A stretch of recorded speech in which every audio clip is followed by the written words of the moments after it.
Today we have a Bosch Stovetop where the igniter on two burners has fallen into the body of the stovetop. So we're going to use a 20 millimeter socket to loosen the big brass nut we call the venturi. We have links in the description below that will help you if this nut will not come off, if it's too tight, ways of getting it off. We also have a description in the description a link for the tool, the 20 millimeter socket to get it off. So we did get the burner off and we don't see the igniter. We're going to use a strong flashlight to look into that hole to see if the igniter can be visualized. And now we're going to use a hook tool. Put a link in the description for that too, that we can use to hook the igniter and then pull it up so we can get it out of the body of the stovetop. We're going to feed it now through the burner, and in this case it's a little bit too loose. So these igniters should fit pretty snugly into the burner, but in this case two of them are pretty loose. We're going to fix that though. So we got the igniter out where we can work with it, and we're putting the venturi brass piece back in, which is kind of like a nut that holds the burner together. So we've got that spun in by hand, and now we're going to turn it with this 20 millimeter socket.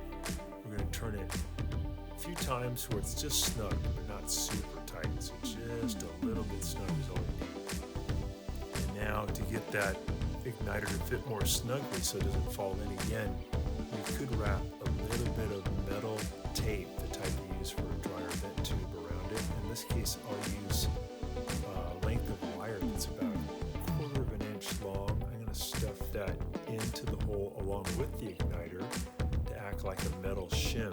You do have to use something that's not going to burn up with heat, so the metal will work really good.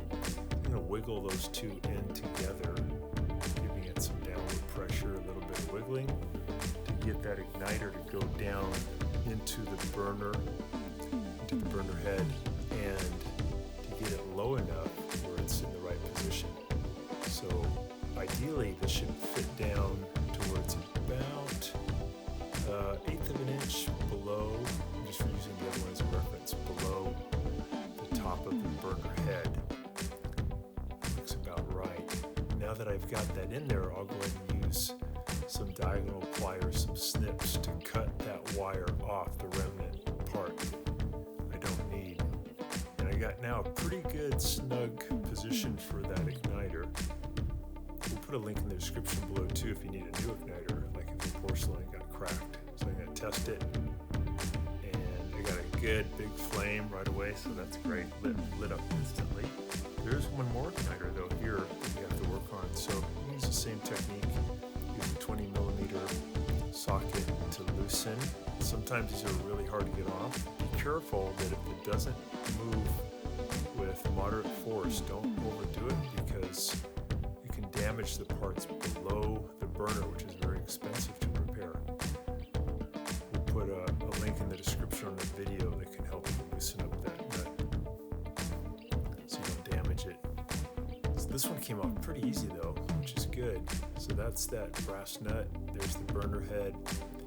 I'm going to look in there with my strong flashlight to see if I can find the igniter where it had fallen into the body of the stovetop. And I don't see it readily, but now I'll put the flashlight into the burner tube, and now I can see it. And I use my hook tool to grab it, and I'll just gently bring it up out of that hole, just like we did on the other burner. Same technique. Pull that out where we have access. We're going to feed it through the burner head, through the igniter hole. This one fits a little better, a little snugger. I'm not sure how these fell in. I think the customer may have been cleaning it and it just got pushed in. So now we're going to feed in that venturi, the brass piece that acts like a bolt or a nut to hold the burner down. We're going to turn it with the 20 millimeter socket, and just to where it's snug, but not